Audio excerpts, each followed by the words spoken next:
Hi, this is Ones to Watch Chef's Choice. I'm Abby Kenna, and today I'm joined by Debbii Dawson. How you doing? Pretty good. How are you? I'm good. It's a beautiful spring day. The reflection of your shoes and your earrings is bringing some light into this office, and we're happy to have you. Thanks for having me. Yeah. So we're gonna get into a little 3-course meal of your tunes, and to start, fresh off the grill, I would love to know, if listeners had never heard your music before, where should we start? What's the first bite? I would start with Happy World. Yeah? Yeah. Okay. Mm-hmm. Tell me about it. What's the story there? Happy World was inspired by Shrek. Hot start. Yeah, he's really hot. You know, I've been saying that. Okay, so how did he inspire you? Just the hotness in general? Yeah. Yeah. It's a happy world. With Shrek in it. Yeah.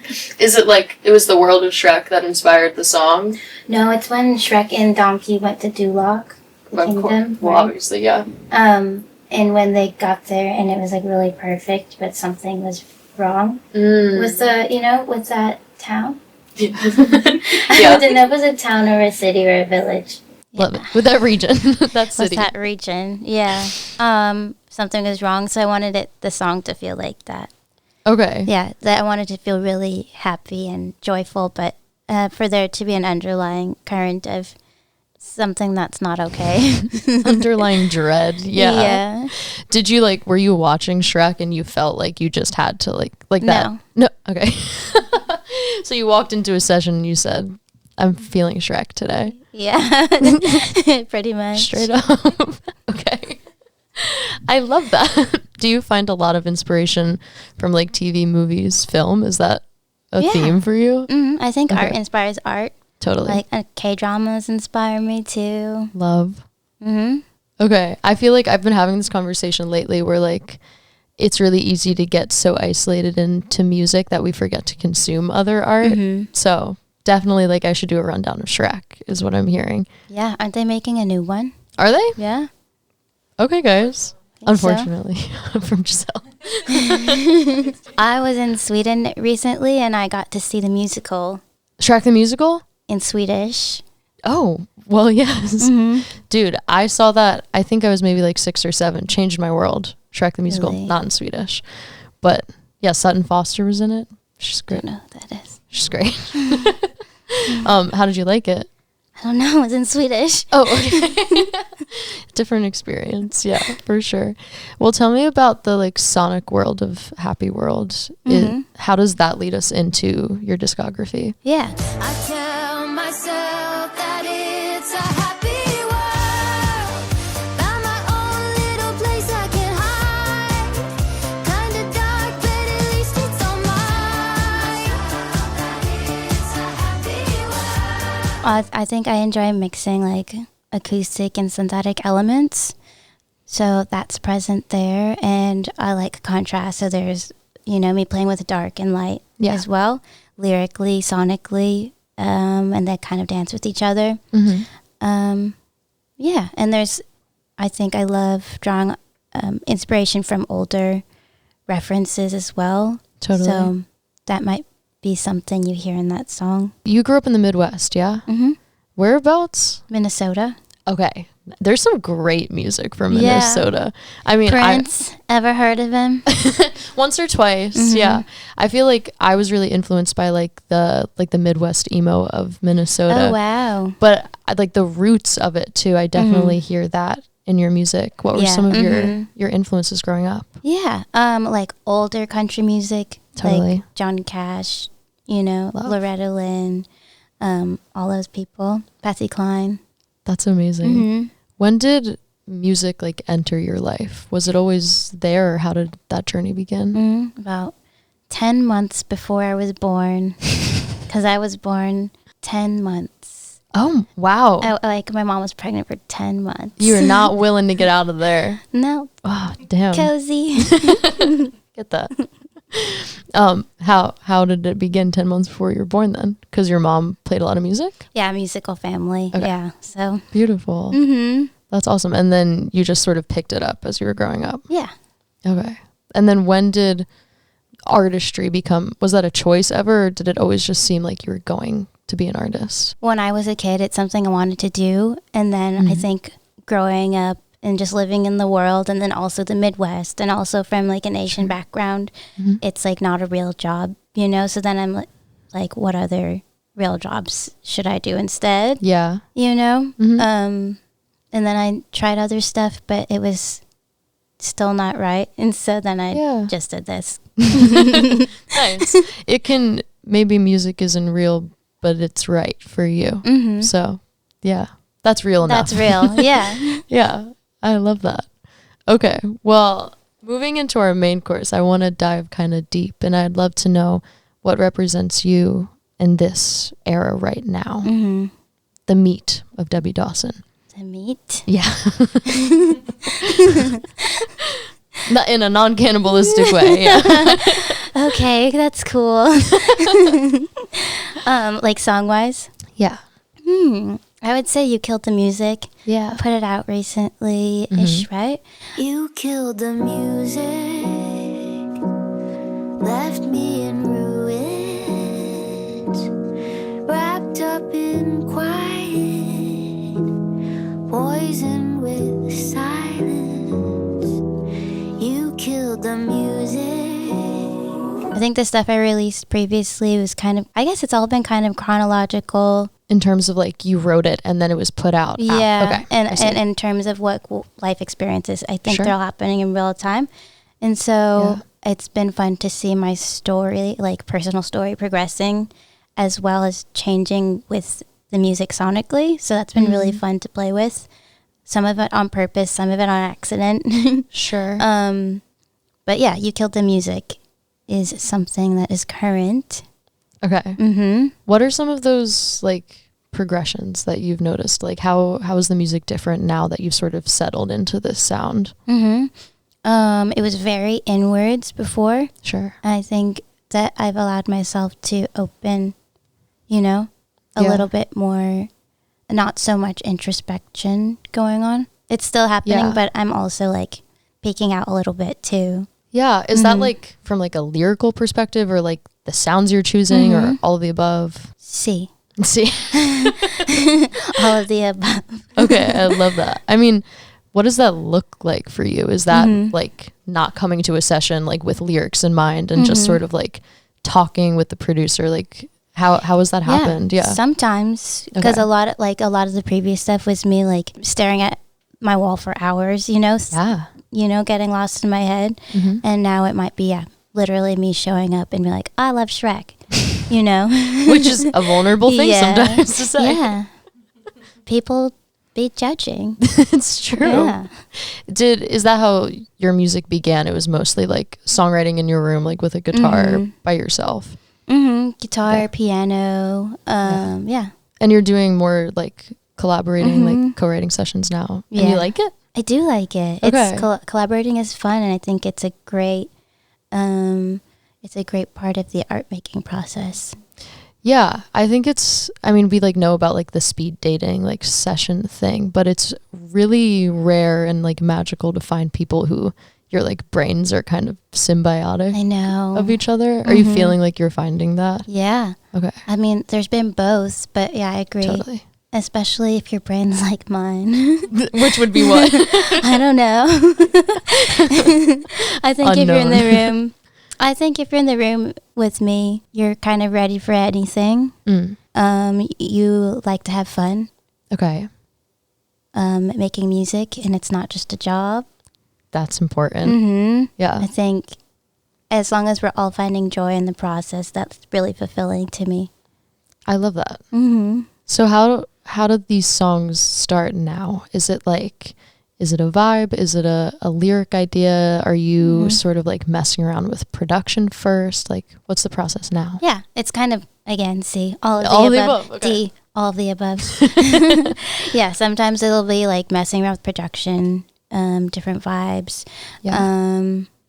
Sometimes it starts on piano. Sometimes it starts on guitar. Sometimes the song's not out, but I was driving to a session with a song idea in mind. Nice. And ran into a police chase.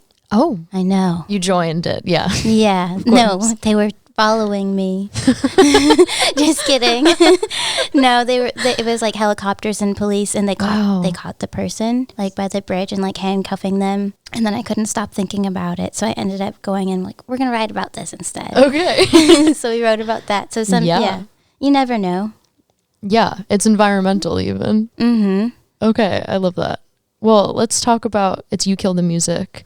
Tell me about the story of that. How did that begin? Yeah, it's about somebody that I really trusted that legally, what can I say? It's about a person, I don't know. And for me, it's like lots of music analogies because it's a huge part of my life. Mm-hmm. But I think the music for anyone can represent something that you're passionate about, or, you know, like what makes you you, or represents your soul, you know? So it's maybe being in a relationship that kind of kills that spark or makes you not feel. For me, it was like I didn't feel like singing anymore, or if I wanted to do this, you know? And it's about finding that will and that spark again. Yeah. I love that, and I definitely related to it when I heard it. I feel like the moments in my life when I've been like very sad or defeated, and I would start playing music again. My mom would text me and be like, she's singing. Aww. She posted a singing video, and that would make me be like, damn, I was really depressed, wasn't I? But yeah, I think that's a metaphor a lot of people can really relate to. And also just like in general, like the times in my life when I am the least inspired is when I don't have a favorite song. So like the music really can be killed by people. When you were listening or writing that song, what were sort of your like sonic influences or like your favorite artists at the time?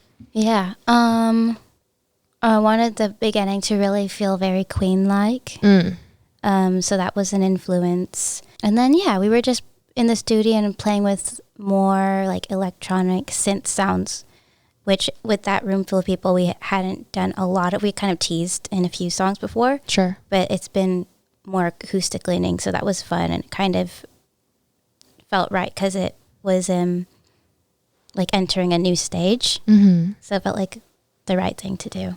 Yeah, Giselle and I, we were talking a lot about your influences, and we mentioned like Dolly Parton, but also like ABBA in like the synthy world, which is a really fun marriage of like the organic and the electronic sounds. So at the time I was listening to a lot of Italo disco. Nice. Okay, I haven't dived into that into that world.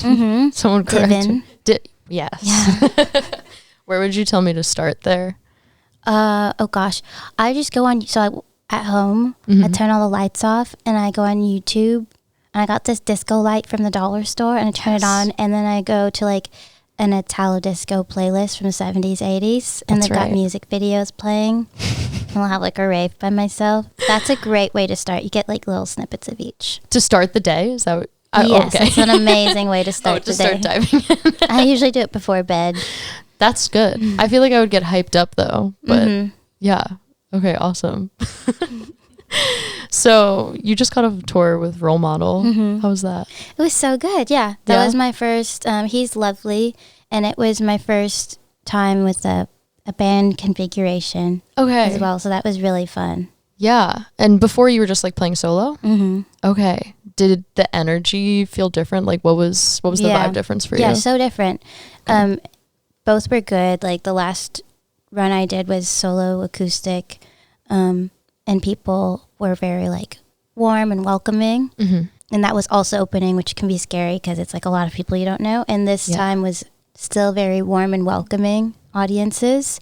But yeah, I think there's just more energy, which is really fun. Definitely. And it's way more playful, I'll say. Yeah, I feel like it's really cool to see an artist first with like a full band and then to get that like solo acoustic, like the different contexts really let you in to like the vulnerability of a song. So that's awesome. I'm glad it went well. For a third course, I'd love to hear about some stuff that's coming up. This is our dessert. So it's like our cherry on top track. So sure. Maybe what's something we can look forward to? One of my favorite songs to play on tour was Gut Feelings. Okay. And it's not out yet, but it's been a favorite of mine. Okay. Why is it a favorite? It's really fun to play. Nice. I came up for the idea in the shower, Okay. so that's fun. Is it like a riff that's fun to play? Like what's the fun part of it? Well, on tour I played a guitar, and that was really fun. Sick. Yeah. Okay. Do you play? I do. Guitar specifically. Yeah. No, I do. I play like piano and guitar. So those Guitar mixed is right together. up your alley. But- Yeah, I'll have you to should dive do it. in. Tell me about gut feelings and like why did you write that song? Yeah. What does it mean to you? We all have them. Sometimes I ignore them too. Yeah, Yeah. that's what it's about. You know, Okay. shower thoughts. I was like, oh, dang it, I should have trusted my gut feelings on this thing. Yeah. And it was really bugging me. And I had a session that day, so I was like, this is a good thing to work through. Yeah. Mm-hmm. Is it like a different vibe musically than other stuff? Like what can we look forward to for it? Mm-hmm. I think it's in the world of You Killed the Music, Okay, cool. but it's really fun. Nice. But it's very fun, mysterious. Mm-hmm. I love this. Okay. I have a couple of closing questions. I'd love to know if your music were a candle, what would it smell like? The most abstract candle. Could be anything. A vibe, even more than a smell. Oh, wow. A vibe. Not vanilla. I don't like vanilla in my candles. Nice. Good start already. I've always wanted to make a cilantro candle. That is very controversial. I know, but I would know who my people are. You know? That's true. Yeah. You light that in your house, and if they're like turned off by it immediately, you're Leave. Like, yeah, you can go. I love that. Yeah. Okay. Straight cilantro. Nice. Well, if they don't like it, then maybe they're smelling soap. That's So- true. Maybe they would just think your house was clean. Mm-hmm. That's true. Okay. Good thought. I'd also love to know what your favorite sound is right now. But my like favorite sound. like a life sound. Oh, wow. I just went to the beach yesterday. Nice. Mm-hmm. Okay. And that was really nice. Okay. The ocean waves mixed with the ambient noises of people at the beach. That's true. I went to Santa Monica Beach. See, those are some ambient noises that are Yeah. very, yeah. Yeah, Venice Beach is a little overwhelming. But Yes. Santa Monica Beach, I just love how much everybody seems to be enjoying their day. That's a very nice way to look at it. Mm-hmm. I feel I've only had wild experiences in Santa Really? Monica. Yeah. I feel the last time I was there, I was dressed full in clown makeup and I went in the ocean fully dressed and no one bat an eye. Yes. Well, we're in Los Angeles. That's true. But That's that true. might have contributed to your day. That's true. Yeah, beat the social anxiety right out of me. I tried doing that. Remember Really? a few years back, not going in the ocean. Okay. I can't swim. But remember okay. we had killer clowns a few years ago? That is something that happened. Yeah, Yeah. remember? I was in San Francisco, and it was like, I was living there then, and we had one day that was like the apocalypse. Yes. Like, yeah, do you yeah. remember that? Everything was red in the middle of the day. Yeah. So I had this like Pennywise mask, and I lived across the Golden Gate Park, and I was gonna go there and scare people. That's right. I know. My brother talked me out of it. He's like, someone is probably gonna. Not be nice to you generally. Yeah. Yeah. I like that was your inclination though. You were like, it's this apocalypse day. We have these killer clowns. You have to like, make the most out of the apocalypse. your like last day on earth. You were like, let me participate. Yeah. Can we expect any of these sort of antics in like any upcoming visuals? Like when are we getting you in clown makeup? Oh. Oh. I don't know. Depends. Yeah, think on that. Mm-hmm. Gut feelings. You know, maybe. that's how I learned how to do makeup. clown. I'm sure you school? didn't know that. Yeah, when I did the deep dive on your mom's Facebook, yeah, I actually found that. Oh, whoa. No, tell me about it.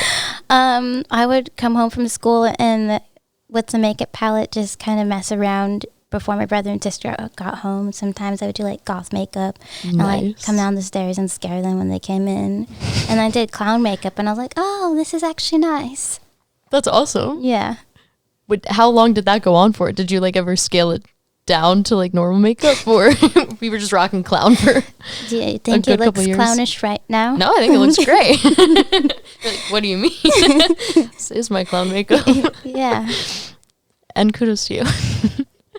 Well, my very final question about the music is who your ones to watch are. So who are you listening to right now that you think we should be hip on? Oh, I love Goldie Bottiglier. I don't know how to say her name. Oh, yeah. I know who you're talking about.